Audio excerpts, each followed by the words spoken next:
Good morning, everybody. It's the morning of day 3 of our countertop project, so we'll be putting our final finish coat on today. But I figured I would just give you a quick update to see where everything is. Our countertop's right here behind us, and we've had our box fan blowing on a low setting over the surface overnight, and we'll get down and take a closer look.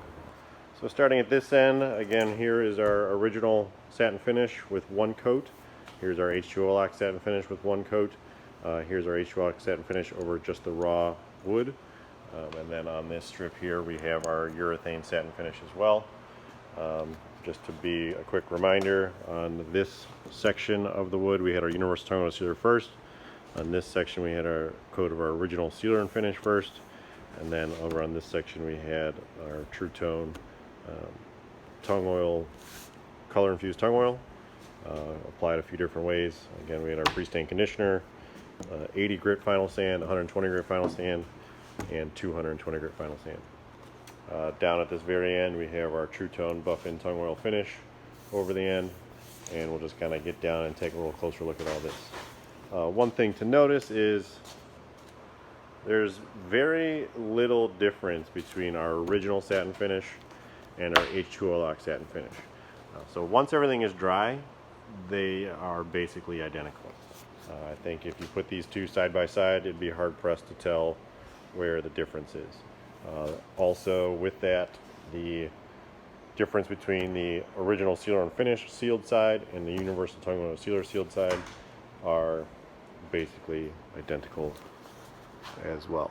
Again, I think it'd be very hard to tell the difference between the two, so they can be used relatively interchangeably. I think the biggest thing is you have some slightly more open areas over here. It's still not quite sealed on the original sealer and finish side, and there is some tackiness to this H2O side. So if you're going to use the H2O as your final finish, I would recommend 2 coats of the original sealer and finish, just to make sure you're well sealed before you put that water on there. On this side we're totally fine. Again, it's only been about 16 hours. So one thing we talked about is we need a sealer for the H2O, so here's our unfinished side, and again, it's really hard to tell in a video, but there is some tack there, and there is some discoloration too. On some white oak boards, some of these will turn basically pitch black, depending on how much tannin they have, but this is still tacky overnight, whereas this H2O over the sealed wood is completely dry.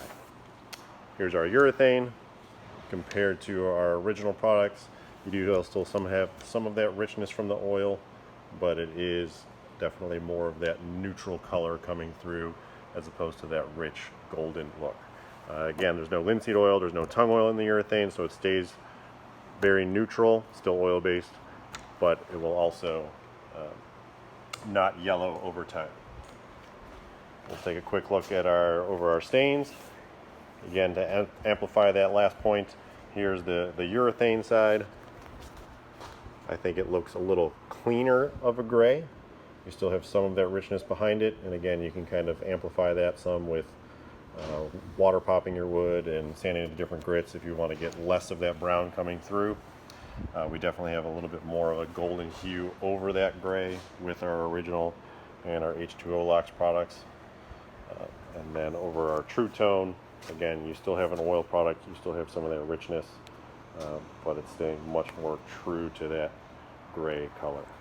If we get down real low, again, that True Tone basically looks unfinished. We'll put on another coat just to kind of seal it up, but it's really not going to change any much more than that. A very unfinished, zero gloss look.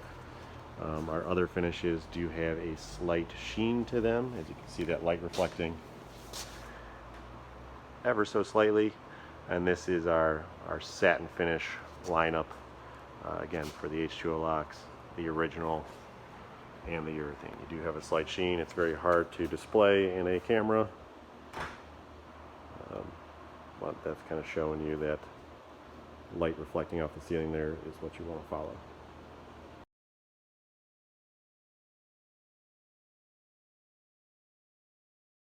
So that's kind of the update, day 3 morning after our first coat of finish has gone down. We'll come back and we'll do a light sanding before we put our third coat on. just to deal with any bumps. These don't really need it, but we'll go through the process anyways, just so we can get that on video. The sand finish has been drying for over 12 hours, so in that case we do want to scuff that up just to get good adhesion, and we'll probably end up leaving this undried portion alone. However, if we do put a second coat on, it does tend to fix it, but you don't really want to be walking on that. It would be kind of messy.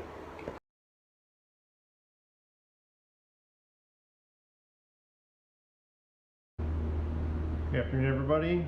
Welcome back. We're on day 3 of our countertop finishing project. As I mentioned before, the surfaces are looking pretty good. They don't really need a whole lot of sanding. We will need to scuff up the urethane for the second coat, but in general, our original side and our Waterlox side are looking pretty smooth, so they don't need a whole lot of sanding. I do see a couple of little hairs or fibers in here that you wouldn't really notice, but if you're looking for a much smoother finish, this is a quick tip just to kind of scuff out right before your final coat, get everything nice and smooth before we put that final finish on. So what we have here is we have some mineral spirits. We're going to use this for cleanup and lubricating our abrasives. We have 320 grit paper, so I just have paper for a Festool orbital sander. We're not going to use any sort of power equipment on this step. It really should take very little effort and very little time. So if you do it right and you do it kind of gentle, we can just knock off the imperfections and move right along with our finish coat. So I just have the Festool paper here, and I have an old backer pad. It's got the hook and loop on it, so I can use this as a hard pad. So you want something hard for your actual paper to go with. You don't want to float around too much. So another option is these sanding blocks. They just have hook and loop fasteners on them. There's a hard side and a soft side. Again, we want the hard side, so we're just skimming across that surface, and you can get little squares of paper for those, or even wrap it around a traditional sanding block as well. But for the paper step, we definitely want some form of firm backing pad, so no just hand and no soft abrasives. Following that initial sanding step, we're going to use that to knock down the major imperfections, so the big bumps, get rid of the hairs, the fibers, are just going to kind of glide across the surface. And then following that up, we have just 4/0 steel wool, so a little bunch of that is good. Or what's pretty common these days are the synthetic papers. So this is the Scotch-Brite maroon version. Most of these use colors instead of grits. So the 4/0 steel wool is going to be very fine. And this one is also indicated as very fine. Typically, if you find one that's maroon, they'll all be in that very fine category. So we're going to use this as kind of our final buffing step, as well as on the urethane to scuff that up. The point is to leave a fine enough scratch pattern that when we put our final finish coat on, we're not going to see those imperfections or those swirl marks or anything from our sanding. We're just going to knock off the imperfections, kind of buff everything smooth with the 4/0 steel wool or the sanding pad, and then again, wipe it down with a clean rag and some mineral spirits to get all the sanding dust and debris off, and basically let that dry 5-10 minutes, and we're ready to put on our finish coat. So move this off to the side here. I'm going to get out a piece of 320 grit paper. So for the paper step, I typically would recommend going no coarser than 320. So 320 or 400 is usually where I work. I would say that 600 or 800 is kind of overkill. Yes, it'll be a finer scratch pattern, but you'll probably have to do a little bit more work to get rid of some of the imperfections. So I think 320 is fine enough.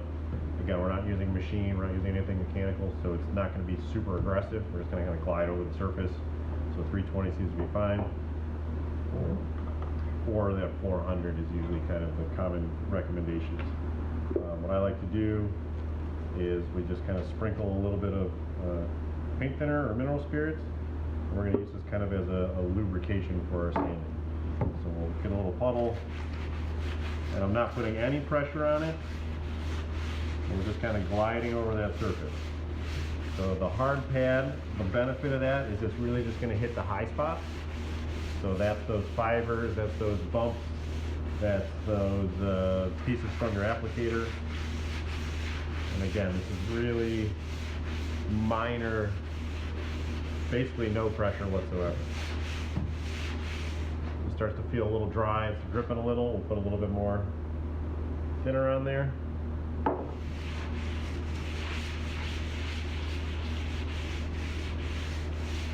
And a A little swirl's okay. Again, we're not being that aggressive. So you're not going to really leave a whole lot of swirl marks, but you definitely want to finish up with the grain sand. So we'll also hit our urethane section here. Just scuff that up. And then we also had urethane on these stain sections as well. Here I'm even going against the grain, which again, we're just kind of scuffing this up. I don't really have a big enough area to go with the grain, but ideally you would go with the grain. Be careful on edges. You don't want to spend a lot of time on edges, especially trying to round off that corner. That's how you remove a lot of finish. So again, that hard backer pad tends to help with that.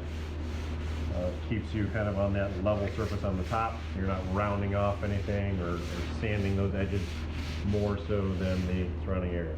So that's plenty. We have some paste kind of gunk on our paper. That's a good sign we've knocked some finish off, and you might even see some slight sheen differences. After we do the buffing step, you'll see there's some dull spots. Those are usually those bumps that we've knocked off. So we'll take our rag. Typically you don't have to do this, so you can go right on to the next step. But we'll wipe it down just to kind of get a better look at it. But you are creating a bit of a paste or a slurry by having that sanding dust mixed with that mineral spirits, so you're not kicking up a whole lot of dust. But you should see kind of a duller finish. And with the paper on the hard pad, again, you'll see kind of dull spots surrounded by shiny spots. That's because we're only hitting those high areas. So it's probably not very well represented in the video, and it's kind of hard to tell even up close. But all we really did was knock off those bumps. And you should be able to feel it nice and smooth. If you feel like you still have a lot of roughness, go back a little bit more with your paper. So we follow that step up with our maroon pad or the steel wool, whichever you prefer. We're not using water. You could use soap and water. If you're doing the water method, I would avoid the steel wool, just so you have water and steel. Sometimes it creates rust. If you leave fibers, it can discolor and stuff like that. So the synthetic steel wools or the synthetic sanding pads usually are good for that. Again, I like to pour a little funnel of the paint thinner just to kind of cut down that cutting action. And this one you can be a little bit more aggressive with. Since it's a softer pad, you're going to float a little bit more. You're going to get those nooks and crannies. You're going to get everything nice and smooth. And you should see a relatively even, dull finish when you're done. That's a good sign that you've hit all the sections.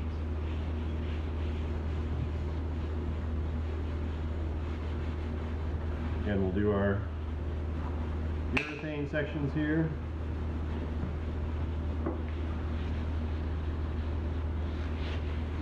And one of the good things about the 4/0 steel wool or the maroon pad is they leave a very fine scratch pattern. So if you do go swirls, if you do go cross grain, you're not going to see those after you apply the next coat. If you go way too aggressive cross grain, sure, you can definitely leave something. So again, this isn't, I'm not putting a whole bunch of weight on here. I'm not using a machine. At this point, if you wanted to use a rotary sander or something like that with one of these pads on there, you could, but you just kind of want to let it just glide as opposed to really put any pressure on it. And then you want to get down nice and low, and it should look pretty consistent. If you have any particularly shiny areas still, that means you haven't abraded those yet. But you also shouldn't see as many of the spots that you did after just the paper. So we'll wipe this down with paint thinner or mineral spirits. You can see where some of the sanding dust is kind of settled as it's dried. It looks a bit hazy. We definitely want to make sure we get that nice, clean, and clean rag, a little bit of paint thinner, and that'll pick up all that junk. So after you wipe it down with the paint thinner, you should have a pretty decent looking satin finish when that's all said and dry. And that's a great place to start for your final coat. Again, this didn't really need it, but it does feel all that much smoother. So we're going to let this dry for a few minutes, and then we're ready to put on our final finish coat. We have a great flat surface to start with, so we shouldn't have to do this it's not recommended to do anything after your final coat. So we've just finished our sanding step, and if we look real close, you'll see some of this residue here. So that's one of those things we want to wipe off with that paint thinner or mineral spirits. But if you look down the surface, everything looks relatively even. We kind of have a decent satin luster there. Again, very little effort, very little machine work.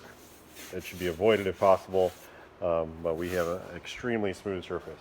One thing you'll probably notice is we have this end here with our True Tone buff and tonal finish.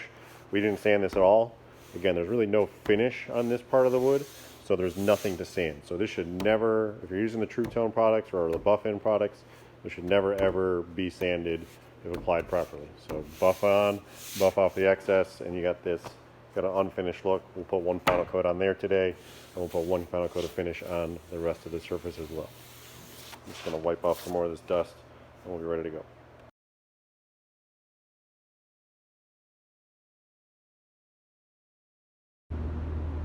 Okay, we've come to the final step of our project. We're going to put our final finish coat on now that we're nice and clean and we've sanded it a little smooth. We're going to start with our original product on this end here. I did a gentle stir. Again, we don't really want to shake. We're just going to gently stir, which I just had this one in the other room, so we just stirred it, pop the cap off, and instead of wasting a tray, I'm just going to pour a little puddle, and we'll work from there with our lambswool pad.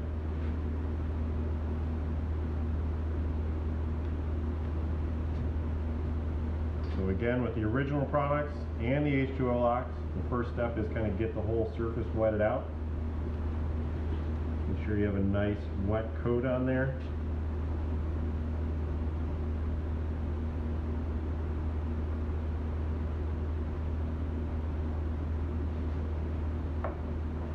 And again, we'll put the lid right back on when we're done.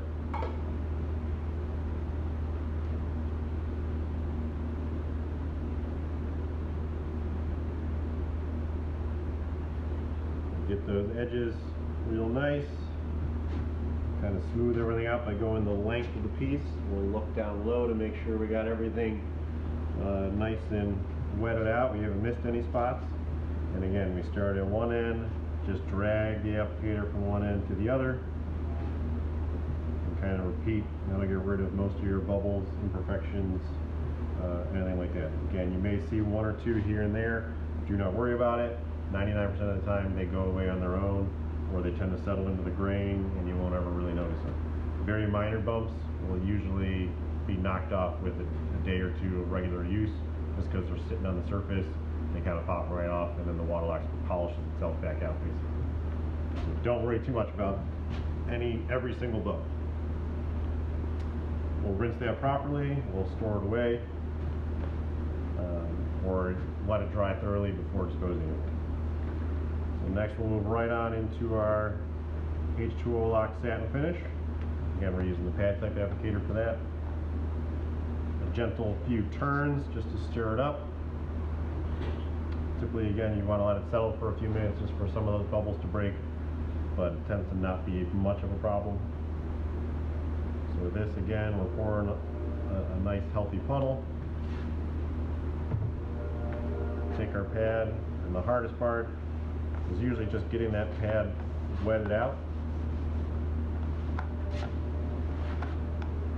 And again, this stuff is water thin, so you don't need to be too aggressive and sling it around everywhere. But step one, get everything wet. And we don't want to be, this shouldn't require too much pressure to get the product to move. If you feel like you have to push really hard to squeeze it out of the applicator, then you're putting it on too thin. You kind of want to let it glide just to move the product around. And again, I'm fighting it a little bit in terms of getting it to wet out these corners, and that's just a sign we need a little bit more product.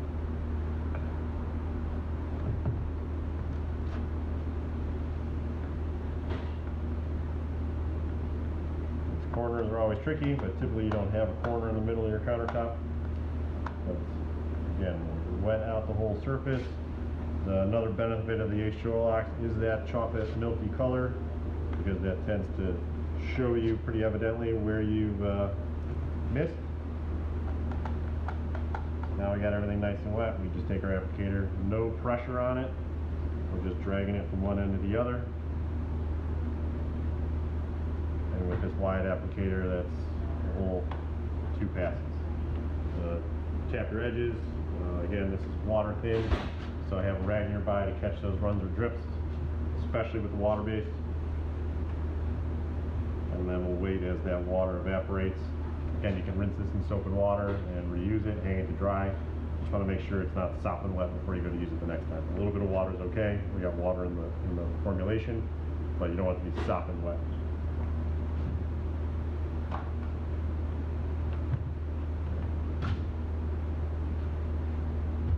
So lastly, we'll do our satin urethane on the front corner here and on our colors. You can use the natural bristle brush for that.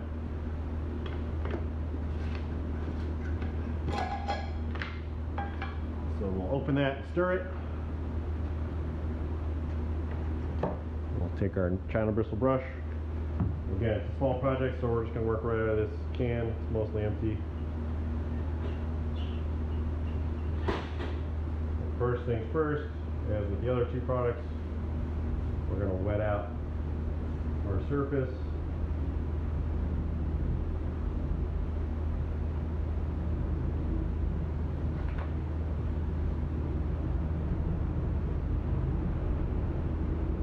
Get down nice and low.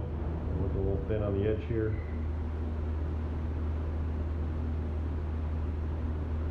And then take your brush, no pressure, drag from one end to the other with the grain if possible, and that tends to smooth it out.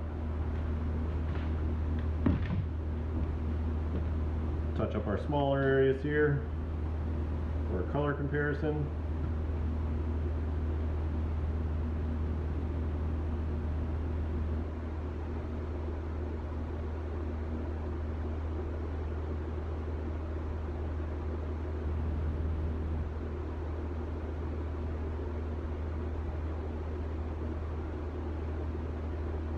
Difficult, we'll just drag short passes in this small rectangle here.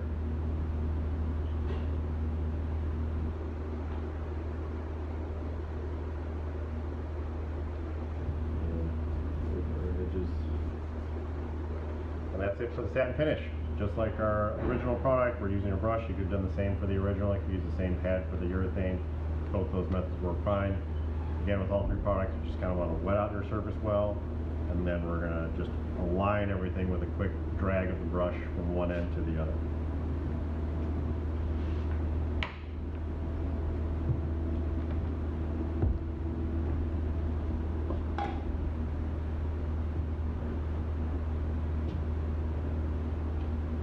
Our final finish option that we touched on in the other video is the True Tone Buff-In Tung Oil Finish. So on the end here we have 1 coat of color and 1 coat of clear. We're going to put our final finish coat of clear on just to make sure every one of these wood fibers is fully saturated. So again, it's pretty simple. Pour a little puddle. We're going to use less and less with each coat. And we go ahead and get our clean rag.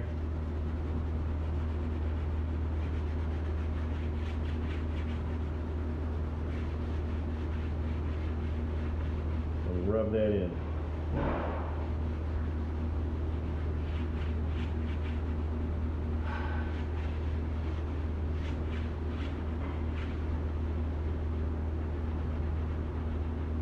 So on this 3rd application of the True Tone finish, it's going to take very little product. You shouldn't see any color coming off. But basically, we just wipe out a thin coat. We're going to let this sit 5-10 minutes. We'll wipe off the excess, and that'll basically be done. All of these will be done, dry, ready to go tomorrow. Again, this is day 3, so day 4 you're done. You want to be very gentle with them and stay off of them for that first 24 hours. So try not to touch them, don't move them unless you absolutely have to. But we're going to be very gentle with them in that first 24 hours. After that, everything should be nice and dry for light work. But then you really want to be very gentle with any sort of washing, cleaning, or standing water.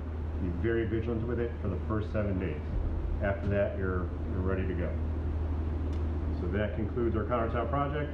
Again, we got all 4 of our interior finishes available or on this one piece, and you can kind of see how they look. We'll do a quick recap when it's all said and done. And any one of these, again, would be a food safe option for your countertop project.